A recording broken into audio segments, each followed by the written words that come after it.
It's a strange game we play, isn't it? You spend your 20s and 30s building a life, following a script that society handed you.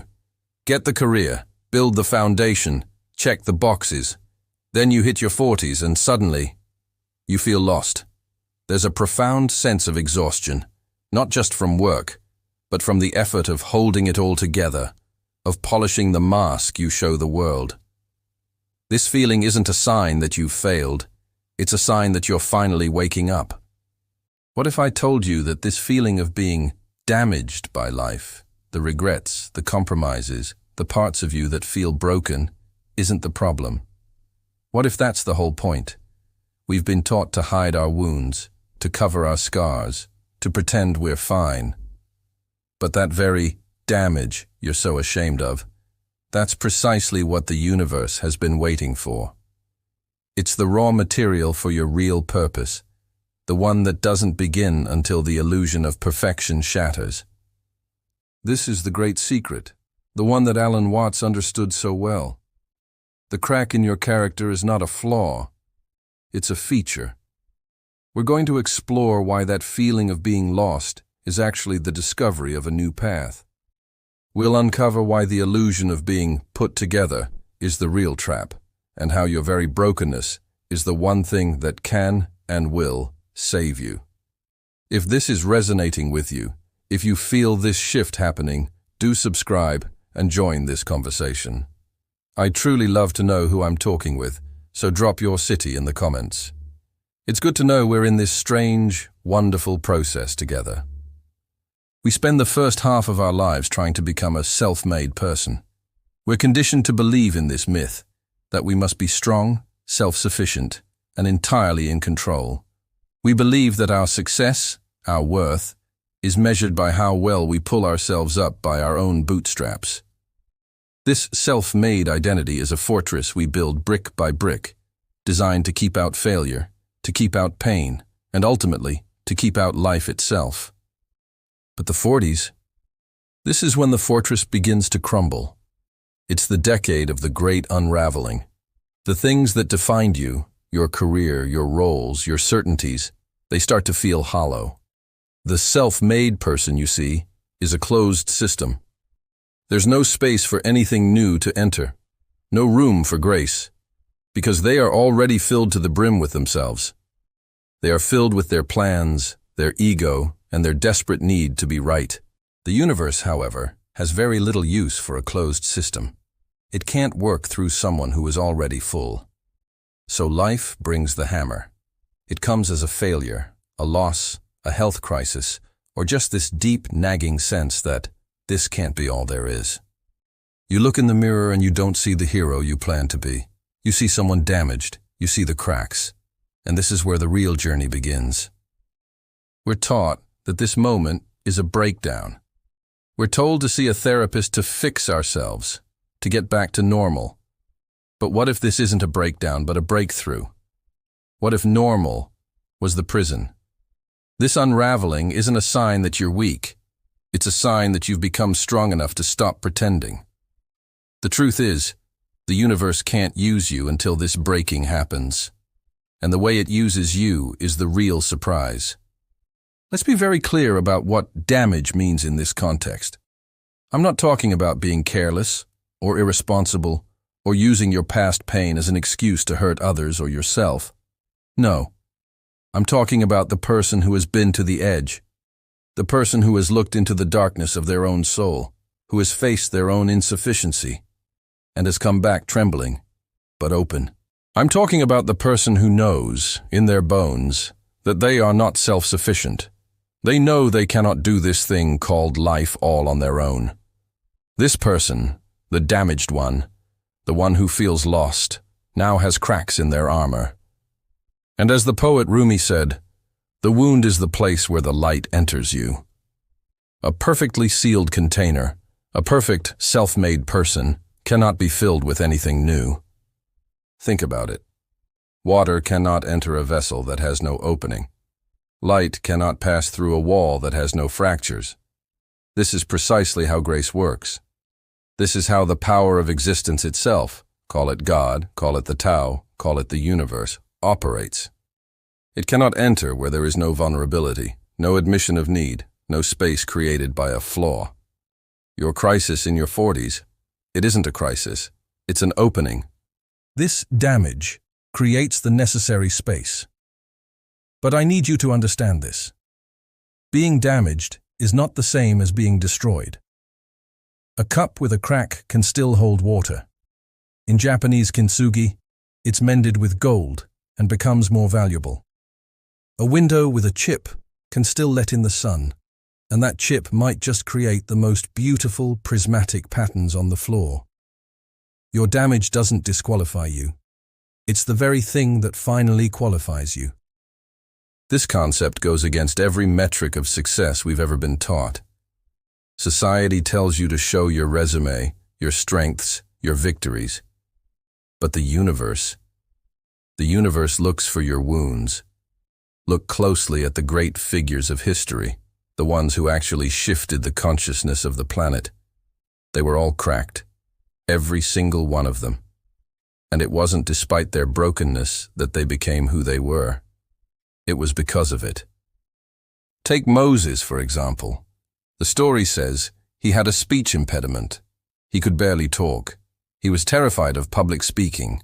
And yet, this is the man chosen to be the voice for an entire people, to deliver the most important message in their history.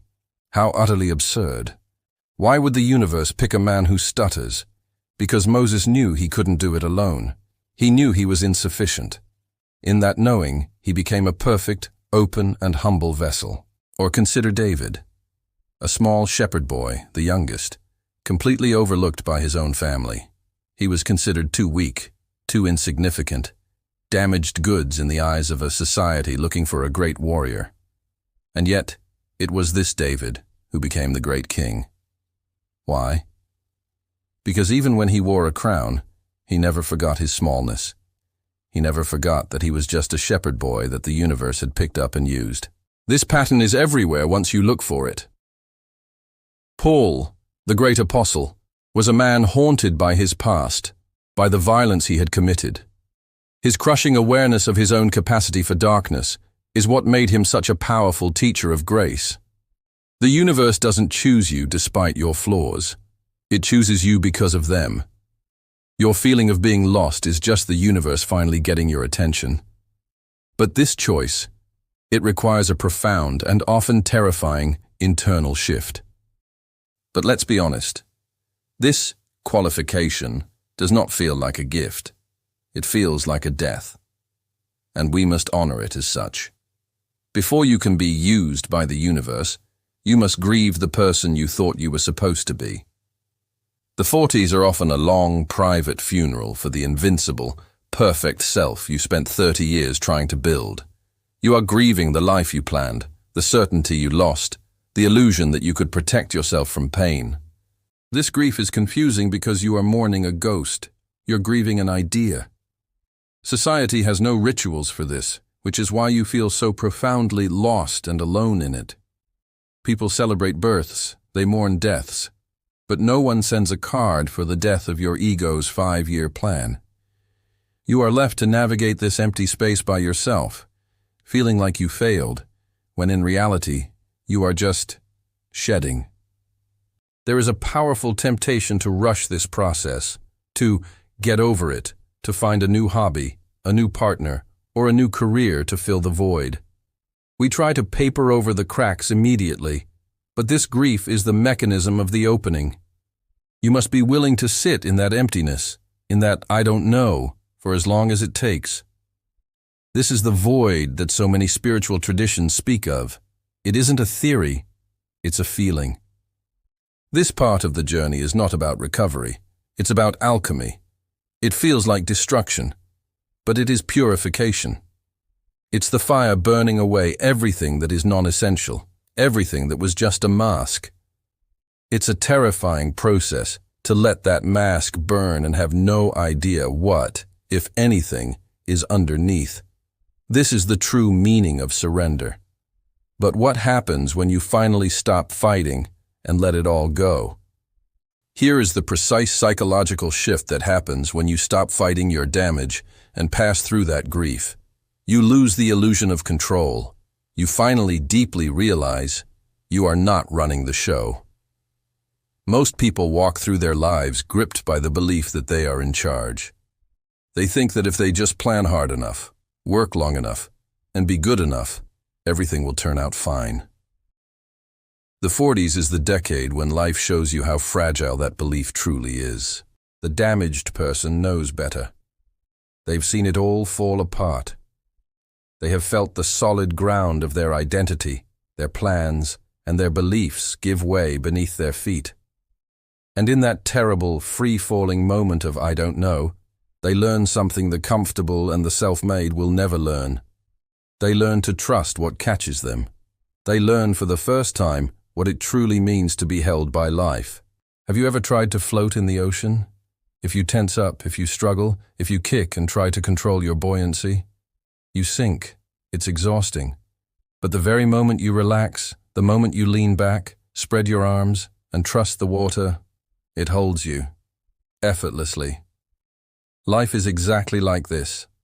The damaged person, the one who has lost the fight for control, has finally learned how to float. This is why the universe chooses them. They've learned to relax into the mystery of existence, rather than trying to grip it with white-knuckled fists. This isn't recovery, as in going back to who you were. That person is gone. This is transformation. It's the death of the old, rigid self, and the birth of something new. But this transformation presents a dangerous choice, one that determines everything that comes next. Now, I must be very, very clear about what this damage is not. It is not an excuse. It is not a free pass to give up, to wallow in self-pity, or to use your pain as a weapon to treat others badly. If your suffering has made you bitter, resentful, and cruel, then you have missed the lesson entirely. You've taken your pain and turned it into a poison, sealing the cracks rather than letting the light through. The difference between the person the universe can use and the person it cannot is this. One person looks at their damage and says, "Why me? This is unfair.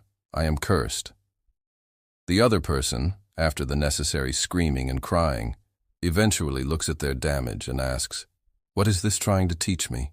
How is this making me more human? What am I supposed to do with this?" Both are damaged, but only one is becoming wise. There's a wonderful story of a man who goes to a spiritual teacher. He says, "Master, I am anxious. I am depressed. I have addictions. I've failed at everything I've ever tried. How can I possibly be of any use?" And the teacher looks at him and says, "You have just listed your qualifications." His anxiety taught him life is uncertain. His failures taught him humility. His addictions taught him he needs help. These are not disqualifications. These are his credentials. Your damage is your credential. It is the diploma that proves you've been through the fire of reality. The people who have never been broken are brittle. They shatter at the first sign of real trouble because they've never learned to bend. But you've been bent out of shape and back again. You're like old wood that has weathered 1,000 storms. That flexible strength is exactly what someone else needs from you right now. But here we must face the final, most subtle trap of the ego. Once you accept your damage as a credential, the ego loves this new story. It will try to make being damaged your new identity. It will say, "I am the broken one. I am the survivor. I am the one who knows darkness." This is just as much a mask as the perfect one you wore before. It's another way to be a self-made person, just with a different, darker costume. If you cling to your damage as your identity, you are still a closed system. You become the jaded cynic, the professional victim, or the wise person who is always telling others how broken the world is. You've simply traded one prison for another. The universe can't use this person either, because they are still filled to the brim with themselves. They are just full of a new, more spiritual or damaged story. The goal is not to be damaged. The goal is to be human. And being human simply includes damage. It is a part of your story, not the title of the book. The crack is in the cup. The cup is not the crack. You are the vast, spacious awareness that holds the experience of being damaged. You are not the damage itself. This distinction is the final key to freedom. True liberation is when you can look at your damage as a simple fact, without shame, but also without pride. It is information, not a definition. It's just part of the landscape, like a mountain or a river. When you can hold it this lightly, it stops defining you. It can then, and only then, be used by you, and by the universe, for its true, intended purpose. And this is the real purpose. When you finally stop trying to hide your damage, and you also stop wearing it as an identity, something magical happens. Other people see it. They see your cracks, your scars, your vulnerability. And in your scars, they recognize themselves. Your wound, the thing you are most ashamed of, becomes a bridge.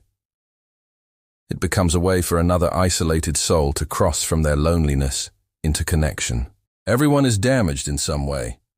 Everyone is walking around with wounds they are desperately, exhaustingly trying to hide. But when you, in your 40s, finally have the courage to take off the mask, you give others permission to stop hiding theirs. This is how real healing happens in the world. Not by pretending to be whole, but by having the courage to admit we are broken. Your vulnerability is a revolutionary act. This is how you find your purpose. It's not by building a new, more spiritual mask. It's by finally having the courage to live without one. Your purpose is to be the person in the room who knows. You know what it's like to struggle. You know what it's like to fail. You know what it's like to be at the end of your rope. And this knowing, it makes you gentle. It gives you real, authentic compassion, not the fake pity of the undamaged. The person who has never really suffered often judges those who are suffering. They think, why don't they just pull themselves together? But you can't. You know it's not that simple. You know that sometimes pulling yourself together is the worst possible advice. This wisdom, born directly from your damage, is the greatest, most potent gift you have to offer the world. It's the entire point of what you went through. So, if you're feeling lost in your 40s, if you're sitting there right now thinking, I'm too broken to be of any use, I'm too damaged to matter, I've made too many mistakes, let me tell you this one last time. You are exactly who the universe is looking for. Your brokenness is not a bug, it's a feature. Your wounds are not shameful. They are badges of honor that say, I have lived, I have suffered, I have learned, and I am still here. The universe doesn't need more perfect people. It needs more real ones. It doesn't need more people who have it all together. It needs more people who are willing to fall apart and be put back together in a new, more authentic, and far more beautiful way. This is the great paradox Alan Watts so often spoke of. Power is made perfect in weakness. The very thing you think disqualifies you is the only thing that truly qualifies you. The very damage you're ashamed of is your purpose. Stop trying to fix yourself. Stop trying to go back to the person you were before life broke your heart open. That person is gone, and that's a good thing. Instead, be honest about your cracks. Acknowledge your brokenness. And then ask the real question. What light is trying to shine through this specific crack? Because the best vessels are the ones that have been broken and mended with gold. They are the ones that let the light pass through.